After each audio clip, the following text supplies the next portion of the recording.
Okey, Assalamualaikum warahmatullahi wabarakatuh. Untuk kelas kita hari ini, kita akan pergi kepada pengeluaran untuk kos. Baru je kita belajar itu. Sebelum saja kita start dengan PKP.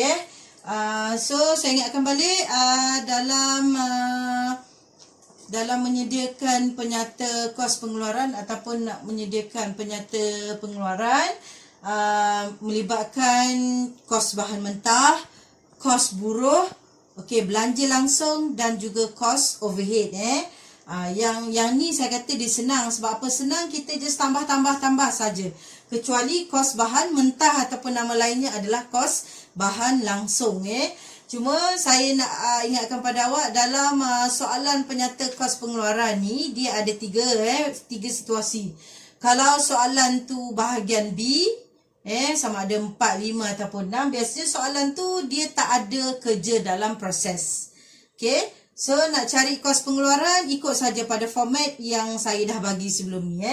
Tapi kalau dia ada kerja dalam proses, so kita dah dapat sebelum ni bawah tu adalah kos pengeluaran. Katakanlah kita dapat dia double X. So yang ni kita padam. Tak ada. So dia tak ada istilah. You akan tambah dengan KDP awal, kemudian jumlahkan, tolak KDP akhir. Okay, next barulah you akan dapat kos pengeluaran. So dia panjang lagi, dia bawah sekali. Dan kalau soalan tu keluar untuk soalan nombor 2, dia akan melibatkan ada 3 pasang kerja dalam proses. Maksudnya setiap kos ni dia ada KDP awal, KDP akhir. So kita punya penyata kos pengeluaran kita makin panjang. Okay, next saya pergi dulu kepada format. Okay, format kita tambahkan saja kos bahan mentah, tambah kos buruh, tambah belanja langsung. Belanja langsung tu adalah royalty ataupun dia belanja langsung. Cuma dia kadang-kadang ada, kadang-kadang tak ada. Kebiasaannya tak ada lah. So kalau tak ada, kita just ada 2 saja, kos bahan mentah dengan kos buruh. Awak tambahkan dia punya jumlah, you akan dapat kos prima. So nak senang macam mana nak dapat kos prima? Adalah kos bahan mentah tambah kos buruh tambah belanja langsung. Okay, 3 ni So dapatlah kos prima. Lepas dapat kos prima, bawah dia adalah kos overhead. Okay, kos overhead nak senang ingat, dia bukan bahan mentah, dia bukan buruh. So semua akan longgok di bawah kos overhead. Tapi you kena ingat sebab kos pengeluaran kita buat untuk kilang. Jadi semua istilah, semua angka ni mestilah ada kena mengena dengan kilang saja. Kalau pejabat kita tak boleh masukkan. Contohnya macam gaji kerani pejabat ataupun aset kita susut nilai alatan pejabat. So tak boleh lah. Apa-apa yang berkenaan tentang berkenaan tentang pejabat tak boleh masuk. So yang kita masukkan adalah di bahagian kilang sahaja. Okey, itu adalah format. So kita tengok kepada soalan modul awal. So kita pergi kepada first kali tengok ada tak soalan melibatkan kerja dalam proses? Ada kan? Yang bawah sekali tu awak tengok. Okey, bawah atas tu adalah kerja dalam proses awal, yang bawah tu adalah kerja dalam proses akhir. So dia akan duduk di bawah sekali. Selepas kos overhead tu akan ada tambah KDP awal, tolak KDP akhir. Next yang saya nak bagi tahu awal ni adalah maklumat tambahan. Macam mana kita nak selesaikan. Okey, kita pergi kepada maklumat tambahan. Ni jalan kerja dia ringkas saja, dia sangat direct. So semua orang boleh buat. Okay, kita pergi kepada yang pertama. Dia kata apa? Kadar bayaran dan insurans. Ni melibatkan kadar bayaran dan insurans. Okay. Nak senang awak buat table macam ni pun tak apalah. Awak letakkan dia punya nilai dia. Cari dalam maklumat di atas. Berapa nilai untuk kadar bayaran. Berapa nilai untuk insurans. Kemudian dia kata apa? Dibahagikan antara kilang dan pejabat ikut nisbah. 2 nisbah 1 bersamaan berapa? 2/3, 1/3.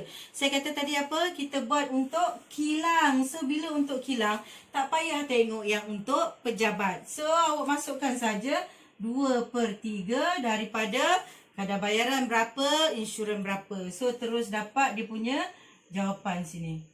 Okey. Dapat? Okey ataupun awak pergi saja dekat dalam soalan ni cari angka untuk kadar bayaran, cari angka untuk insurans, awak letak kat tepi dia. Katakanlah saya tengok kat sini kadar bayaran 2,400 kan? Okey. Awak kali je 2/3. Okey. Tak payah awak tuliskan jawapan pun tak payah. Awak kalikan saja. So cari pula insurans, darab 2/3. Okey, itu yang pertama lah. Yang kedua dia kata apa? Susut nilai mesin ikut kaedah baki berkurangan. Okey. Baki berkurangan, susut nilai susut nilai kaedah baki, kos mesti tolak dengan susut nilai terkumpul dulu baru kalikan dengan peratus. Susut nilai kita adalah 10%. Okey. Cari kosnya berapa untuk mesin. Kita ada kosnya 8,000. 8,000 akan tolak dengan susut nilai terkumpul mesin ada kan? Sebanyak 1,200. Tolakkan baru darab dengan 10%. Okey. Susut nilai mesin lah istilahnya. Itu masuk di bawah mana? Dia bukan bahan mentah, dia bukan buruh. So dia akan duduk dalam cost overhead. Right, yang ketiga dia kata apa? 300 daripada sewa kilang masih belum bayar. So ingat balik yang lal ni. Okey. Masih belum dibayar. Bila ada perkataan belum bayar ni, tambah tolak. So kita mesti tambah. Kalau prabayar mesti tolak. So cari sewa kilang. Tadi kita dah buat kan sewa kilang. Sorry tak ada insurans. Cari sewa kilang 3,600. Okey. So tambah berapa tadi? 300. Okey, next. 400 upah buruh kilang silap rekod sebagai upah tak langsung. So cari angka upah tak langsung. 5,400. Yang silap tu dekat mana? Dekat buruh kilang ke dekat upah tak langsung? Yang silap tu dekat belakang. So upah tak langsung kena tolak sini. Ni upah. Upah dia tolak 400. So yang betul apa dia? Di bahagian buruh kilang. Okey, so pergi dekat buruh kilang tambah 400. Okey, itu saja dia punya jalan kerja untuk maklumat tambahan. Yang lain awak masukkan macam biasa, macam kita dah bincang sebelum ni.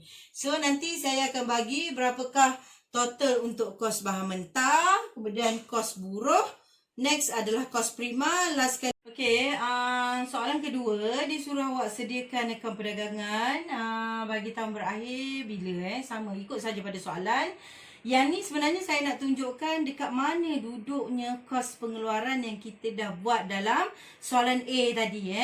So saya rasa yang kita stop hari tu dalam kelas kita secara bersemuka, saya stop sampai kepada sediakan penyata kos pengeluaran yang melibatkan kerja dalam proses. So saya tak tunjukkan di mana kedudukan kos pengeluaran yang kita dah buat ke dalam akaun perdagangan. Akaun perdagangan, so buka dalam bentuk akaun, sebelah kredit adalah hasil. So kita cuma ada geng hasil ni saja. Jualan, tolak pulangan jualan, dapat jualan bersih. You kena ingat akaun perdagangan ni adalah melibatkan barang yang dah siap. So maksudnya kalau dalam soalan awak jumpa perkataan barang siap, barang siap, barang siap tu, maksudnya duduk dia adalah di akaun perdagangan. Yang belum siap, yang bahan mentah, dia akan duduk dalam kos pengeluaran. Okay, so tolak dengan kos jualan, belah debit. So apa dia kos jualan? Macam biasa, inventory awal, tambah dengan kos pengeluaran yang kita dah dapat dalam penyata kos pengeluaran tadi. So maksudnya dekat sini, kos pengeluaran tu dia akan twin dengan inventory awal. Selama ni kan inventory awal dia kan single kan dalam kolom kedua. So sekarang dia ada geng kos pengeluaran. So tambahkan 2 sebab belian ni dia tak ada geng. Dia tak ada pulangan, dia tak ada Audi. So dia hanya ada belian, kita akan tambahkan 3 ni saja. So dapatlah terus kos barang untuk dijual. Tolakkan inventory akhir, you akan dapat kos jualan. Okay. So nak dapatkan untung kasar, jualan bersih, tolakkan dengan kos jualan, you akan dapat untung kasar kat sini. So yang ni adalah nilai yang paling besar lah belah kredit. Okey, itu saja saya nak tunjukkan kedudukan kos pengeluaran. Jawapan kita sampai cari untung kasar sebab tajuk dia adalah akaun perdagangan. So kita tak perlu tambah hasil. Okay, last sekali biasanya soalan bentuk pernyataan ni awak kena buat juga sebab kadang-kadang dia dapat markah 2. Kadang-kadang 1 markah. So cukup untuk dia top up dia punya markah pengiraan. So soalan dia tanya apakah contoh-contoh belanja langsung. Biasa dia tanya dalam soalan SPM. So saya bagi 3 ni, ingatlah. So kita ada royalty. Royalty ni biasa dalam soalan keluar. Dia sebut pasal royalty. Kemudian yang kedua adalah patent. Patent ni adalah hak cipta. Produk yang saya cerita sebelum ni pasal rekaan Proton Mitsubishi yang ambil kereta Lancer dengan Inspira, iaitu antara contohnya patent. Okey, next adalah reka bentuk produk. Dan belanja langsung ni biasanya ada kaitan pada penciptaan asli produk tersebut. So itu adalah contoh-contoh belanja langsung. Sebab tu saya kata kadang-kadang ada, kadang-kadang tak ada. Bila dia tak ada tu maksudnya originality tu memang datang daripada pemilik kilang tu. Cuma bila dia ciplak orang lain punya ataupun dia minta hak cipta orang lain, so kena ada belanja langsung. Okey, yang saya nak tekankan sebelum awak selesaikan soalan modul adalah berkenaan tentang ni formula ni. So kena ingatlah. Yang ni tadi awak dah jumpa dalam akaun perdagangan. Kemudian kita juga gunakan untuk awak cari kos bahan mentah. Cuma dalam kos bahan mentah dia lebih spesifik. Ada perkataan bahan mentah dekat belakang-belakang dia ni. Cuma dia punya kos bahan mentah kita nak cari memang dia susah. Cuma awak berbanding pada kos buruh dengan kos overhead sebab dia ada calculation ni. So awak tulis dia dalam bentuk persamaan macam ni supaya senang awak ingat. Okay, kita ada inventory awal. Inventory awal dia akan jumpa dengan geng belian. Ni geng belian saya sebut, bukannya belian. So geng belian kalau ada pulangan belian bahan mentah, you kena tolak. At the end you dapat belian bersih bahan mentah. Okey, kemudian kalau ada Audi, mesti ada salah satu. Biasanya adalah angkutan masuk. Biasa sangat. So you akan dapat kos belian. Jadinya inventory awal ni dia akan jumpa dengan inventory, dia akan jumpa dengan kos belian, akan dapat sepatutnya kalau dalam akaun perdagangan tadi kita dapat kos barang untuk dijual, tapi yang ni kita belum jual, dia belum siap lagi. So bila awak dapat tu dia tak ada istilah. Okey, dia tak ada istilah. Kemudian kita akan tolak dengan inventory akhir bahan mentah. At the end you akan dapat kos bahan mentah. Ni kalau kita guna untuk kos bahan mentah. Kalau untuk gunakan perdagangan tadi, kita akan dapat kos jualan. Okey, tapi menggunakan formula yang sama saja ni, cara yang sama. Cuma awak transfer dalam bentuk akaun, dalam bentuk penyata, dalam bentuk lebih tersusun. So ikut satu-satu dia punya cara dia ni. Yang ni lebih senang untuk awak faham. Okey, saya harap awak jelas. So kita nak cari kos pengeluaran, pentingnya dalam kita nak menentukan harga bagi sesuatu produk yang kita keluarkan. Sebab tu kos pengeluaran sangat penting dalam setiap produk yang kita keluarkan. Harga bukan boleh kita tentukan begitu saja. Mesti melibatkan kos bahan mentah, kos buruh dan juga kos overhead. Okey, saya rasa sampai situ saja dia punya tips dia, cara macam mana nak menjawab soalan penyata kos pengeluaran. Dan rumusannya sekali saya dah sertakan sekali. So saya beri masa untuk awak siapkan untuk modul 3 ni. Dan saya akan bagi jawapan demi jawapan supaya awak punya jawapan tu tak akan jadi salah. Okey, itu saja untuk hari ini. Jangan lupa siapkan saya punya modul 3. Dan jangan lupa update kehadiran. Sekian, terima kasih.